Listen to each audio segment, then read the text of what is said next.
राजनीतिक दलों द्वारा समय समय पर नारा दी जाती है और यदि वो नारा आम जनता के लफ्ज का विषय बन जाता है तो चुनाव भी वह दल जीतती भी आ रही है। हर पार्टी का अपना चुनाव में उचित नारा होना चाहिए। वहीं अपोजिशन को भी यानी दूसरे दल को भी उस नारे का काउंटर भी होना चाहिए, यानी उसका भी उस रूप में काउंटर हो। मनोवैज्ञानिक रूप से जब कोई नारा दिमाग में मन मस्तिष्क में जनता में समाहित होती है तो मास उस राजनीतिक दल का विरोध करती है या उसका समर्थन करती है, यह नारे पर डिपेंड करता है। तो नारा हल्की होनी चाहिए, मार्मिक होनी चाहिए, जो आम जनता को गुनगुनाने का अवसर मिल सके। कुछ ऐसे राजनीतिक पार्टी का समय समय पर जो नारा दी गई वह नारा काफी मार्मिक सिद्ध हुआ। ऐसे देखिए, 1996 में बीजेपी ने नारा दिया था कि उसमें देखा गया कि आपने कांग्रेस को मौका दिया, आप राष्ट्रीय मोर्चा गठबंधन को दिया, सबको मौका दिया। अब आपके देश के भीतर सिर्फ और सिर्फ बीजेपी ही बच गई है जिसको आपने मौका नहीं दिया। तो बीजेपी की ओर से यह नारा दिया गया था कि सबको देखा बारी बारी, अब की बार अटल बिहारी। अटल बिहारी चेहरा को आगे बढ़ाया गया था, वाजपेयी जी के चेहरा को, और जनता भी ये महसूस किया कि वाजपेयी जी को देश का प्रधानमंत्री बनना चाहिए। लेकिन देश की जनता ने सबसे बड़ी पार्टी तो बना दिया, लेकिन उन्हें सत्ता के गलियारे की राजनीति में सत्ता तक पहुंचा नहीं पाई। लेकिन वाजपेयी एक बहुत बड़ा चेहरा भी देश में थे। बीजेपी इसी चेहरा को बार बार चुनाव में आगे करती भी रही जब तक वाजपेयी जी राजनीति में सक्रिय रहे। ये नारा काफी चर्चा में रहा, सबको देखा बारी बारी, अब की बार अटल बिहारी। इससे वाजपेयी जी को काफी आत्म सम्मान भी मिलता है और सदन में जो उनके भाषण दिए गए हैं, इस भाषण से यह स्पष्ट होता है कि वाजपेयी जी का जो आत्मविश्वास था वो आत्मविश्वास काफी काबिले तारीफ थी। उनकी भाषण में ओजस्वीपूर्ण भाषण जो होना चाहिए यह देखा जाता। कांग्रेस आई ने 1971 में इंदिरा गांधी की सरकार ने, इसमें इंदिरा गांधी ने गरीबी हटाओ का नारा दिया। जब इंदिरा गांधी की सरकार सत्तारूढ़ हुई थी शास्त्री जी के बाद, तो इंदिरा जी के सामने सबसे बड़ी चुनौती था देश के जनता के समक्ष 2 वक्त की भोजन जुटाना। इसके जिस तरीका से अंतर्राष्ट्रीय राजनीति वहां पर खड़ी थी, उसका सामना जिस तरीका से इंदिरा गांधी ने किया और बहुत ही बेहतरीन काबिले तारीफ थी और गरीबी हटाओ का नारा दिया। इसके लिए उन्होंने 20 सूत्री कार्यक्रम भी अपनाए और कुछ हद तक भारत के विकास की दिशा में यह अपना उल्लेखनीय योगदान भी दिया। और गरीबी हटाओ का नारा दे करके आम जनता की गरीबी दूर होगी, ये जनता की आत्मविश्वास के साथ कांग्रेस को पुनः सत्तारूढ़ कर देती है। राष्ट्रीय मोर्चा 1989 में यह नारा दिया था, राजा नहीं फकीर है, देश का तकदीर है। यह बात विश्वनाथ प्रताप सिंह को आगे करके दिया गया था कि वो देश का अगला प्रधानमंत्री बनेंगे। उनके पर में यह दिया था। राजीव गांधी पर में बोफोर्स घोटाला का आरोप लगाकर उन्हीं के पार्टी से वित्त मंत्री थे और वो अलग हट करके राष्ट्रीय मोर्चा के नेता बन जाते हैं। और बीपी सिंह का जो आवाज है वो उत्तर भारत में खासकर गंभीर हो जाता है। हालांकि राष्ट्रीय मोर्चा गठबंधन की सरकार 1989 में बन जाती है, भारतीय जनता पार्टी समर्थन देती है, लेकिन मंडल कमीशन के नाम पर यह सरकार गिर जाती है। चंद्रशेखर सरकार बनाते हैं, कांग्रेस सपोर्ट करती है, लेकिन यह सरकार पूर्ण अस्थायी कार्यकाल नहीं कर पाई। 1991 में देश के सामने में मध्यावधि चुनाव हो जाती है। पीवी नरसिम्हा राव अल्पसंख्यक प्रधानमंत्री कहे जाते हैं, उनके पास 12 सीट कमी था, लेकिन झारखंड के शिबू सोरेन जो झारखंड मुक्ति मोर्चा पार्टी के नेता हैं, उनके समर्थन मिल जाने से 3 बार उनके अगेंस्ट में, पीवी नरसिम्हा राव के अगेंस्ट विपक्ष ने नो कॉन्फिडेंस मोशन लाया और तीनों बार में सरकार उनकी बच जाती है। गठबंधन सरकार भी एक अस्थायी सरकार दे सकती है। कांग्रेस या पासे में अपने पास दावा भी करने लगी थी। जनसंघ 1977 में जब आपातकाल देश में लागू की गई थी, भारत की लोकतंत्र काफी गंभीर हो चुका था। ब्रिटेन और अमेरिका की टेलीग्राफ न्यूज़पेपर्स ये लिखता था कि दक्षिण एशिया में जिस तरीका से डेमोक्रेसी आगे बढ़ रही है, अब ये दम तोड़ रही है। इंदिरा गांधी ने 26 जून 1975 को इमरजेंसी लागू कर दी। राष्ट्रपति फखरुद्दीन अली अहमद साहब थे। क्योंकि राष्ट्रपति को ही आपातकाल घोषणा करने का अधिकार है, कैबिनेट के निर्णय के आधार पर 352 घोषणा हो जाती है। घोषणा हो जाने के बाद जो इमरजेंसी की स्थिति में निरंकुशता की भूमिका दिखा पड़ी थी इंदिरा गांधी की, इस पर भी जनसंघ ने एक बहुत बड़ा ठोस नारा दिया था और वो नारा में पूरा इमरजेंसी का पूरी बयान कर रही थी बात को। और नारा काफी प्रभावी भी हुआ। जमीन गई चकबंदी में, मकान गया हकबंदी में, द्वार खरी औरत चिल्लाई, मेरा मर्द गया नशबंदी में। 84,500 लोगों को इंदिरा गांधी ने इमरजेंसी के टाइम में नसबंदी करा दिया था। औरत का आक्रोश सही था, मर्द गया नशबंदी में। जमीन को चकबंदी करने की बात भी बल दिया गया, चकबंदी किया जाए। कुछ यहां पर साम्राज्यवादी पोषण का भी आधार बन रहा था, जिसका विरोध जनसंघ के द्वारा होता है। इंदिरा गांधी को सही स्थानों पर 1977 के चुनाव में भाषण उत्तर भारत में नहीं होने दिया। हालांकि दक्षिण भारत इंदिरा गांधी का समर्थन किया। इंदिरा गांधी भी अपनी मजबूती स्थिति में रही, 193 सीट को जीतने में कामयाबी भी हासिल करती है, लेकिन सत्ता से दूर हो जाती है।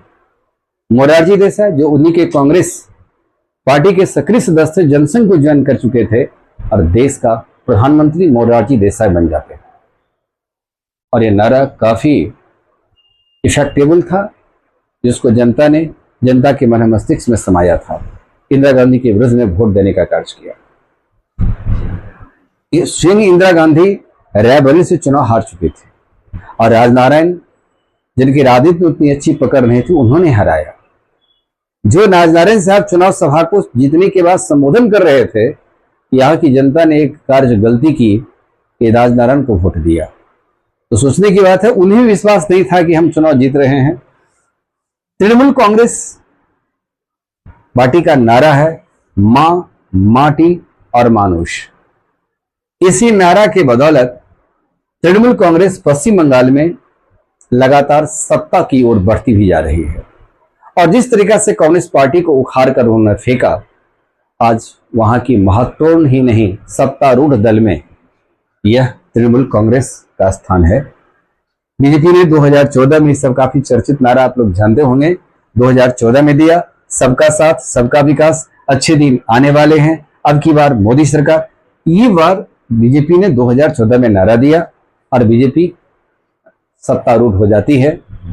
284 सीट के समर्थन से बीजेपी अपने अलायंस के साथ भी सत्तारूढ़ हुई, लेकिन बीजेपी को पर्सनल 284 स्थान मिला था। बीजेपी 2019 में नारा दिया, मोदी है तो मुमकिन है, मैं भी चौकीदार हूं। यह शब्द काफी चर्चा में था। अब की बार 300 पार, तो मोदी सरकार सबसे बीजेपी की वो शानदार काल माना जाएगा, स्वर्णिम काल, जहां बीजेपी ने 300 को पार भी किया था। मोदी है तो मुमकिन है, पाकिस्तान में जिस तरीका से सर्जिकल स्ट्राइक किया और ये चुनाव जीतने का कारण मोदी जी का बन जाता है।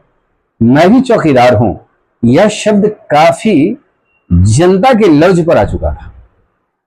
जो स्लोगन जनता के लफ्ज पर आएगी, निश्चित है कि जनता उसको सत्तारूढ़ आखिर करने में सफलता दिला ही देती है। बीजेपी ने 2024 में दिया, अब की बार 400 पार। अब की बार 400 पार के काउंटर में अब यहां पर मैं इंडी गठबंधन, इंडिया अलायंस ने 2024 में नारा दिया कि मैं भी चौकीदार हूं। इसका काउंटर करने का प्रयास किया कि चौकीदार चोर है। वहां राष्ट्रवाद चल रहा था भारत में, और राष्ट्रवाद उस समय की बात थी जब हमारे जवान शहीद हुए थे, पुलवामा कांड हुआ था। इस कांड में देश की एक बहुत बड़ी राष्ट्रीयता उभर कर आ चुका था। यह शब्द इनका फीका पड़ गया। राफेल के मुद्दा पर जिस तरीका से कांग्रेस के नेता राहुल गांधी ने सरकार को घेरने का प्रयास किया था, लेकिन वो तर्क साबित नहीं कर पाए। नतीजा है बीजेपी की नारा में चौकीदार आ गए, जनता पर हौपन बना लिया, इनका ये नारा पीछे आ गया। लेकिन उसके बाद 2025 में, 2024 में चौकीदार चोर है, ये इसका काउंटर जो था ये 2019 का नारा था, 2019 की नारा थी इंडिया अलायंस के। लेकिन 2024 में संविधान खतरे है, ये नारा दिया था इंडिया अलायंस के द्वारा, दिया था कि संविधान खतरे में है। इसको बहुत ही बेहतरीन तरीका से खासकर उत्तर भारत में राहुल गांधी इसको भुनाने में सफल भी हो जाते हैं, जिससे बीजेपी का गढ़ माने वाले क्षेत्र उत्तर प्रदेश में बीजेपी को कुछ स्थान कम मिलता है। इसी से बीजेपी आज वर्तमान में केंद्र में सत्तारूढ़ नहीं है, वह गठबंधन की सरकार सत्तारूढ़ है, जिसको एनडीए गठबंधन कहते हैं। इंडिया गठबंधन सत्तारूढ़, उसका नेतृत्व मोदी जी कर रहे हैं। ये संविधान खतरे में है, यह शब्द बीजेपी के लिए काफी भारी पड़ा। इसको आपने काउंटर नहीं कर पाया, क्योंकि आपने नारा दिया 400 पार। तो 400 पार करके क्या संविधान को बदलने की काम मोदी जी करेंगे? यह कटघरे की सवाल थी। इसे मोदी जी या कांग्रेस या बीजेपी के शीर्ष स्तर का नेता ने सही ढंग से जनता के मन मस्तिष्क पर बात समा नहीं सका। बीजेपी को कुछ सीट कम आया और कांग्रेस को इससे फायदा हुआ कि 99 सीट 2018 की 18वीं लोकसभा में विपक्ष का नेता बनने का उसको मौका मिल गया। 2014 से 2024 तक विपक्ष का नेता के रूप में कांग्रेस उभर कर नहीं आ पाई, कारण उतना स्थान भी नहीं मिला था। लेकिन 2024 में चुनाव में, लोकसभा चुनाव में विपक्ष की भूमिका में राहुल गांधी आज स्थित भी हैं। कांग्रेस 1996 में एक नारा दिया था, जात पर न पात पर मुहर लगेगी हाथ पर। ये कांग्रेस का बहुत बेहतरीन नारा था। इसी प्रकार से बिहार में आप सुने होइएगा कि लगातार नीतीश कुमार सत्तारूढ़ भी हो रहे हैं, उसके पीछे एक स्लोगन भी बना है जिसमें था कि बिहार में बाहर है नीतीश कुमार है। यह स्लोगन काफी चर्चित भी रहा, मोबाइल का टून भी बन जाता है। अब जनता इसको इतना लाइक किया, नीतीश कुमार सत्तारूढ़ होते गए।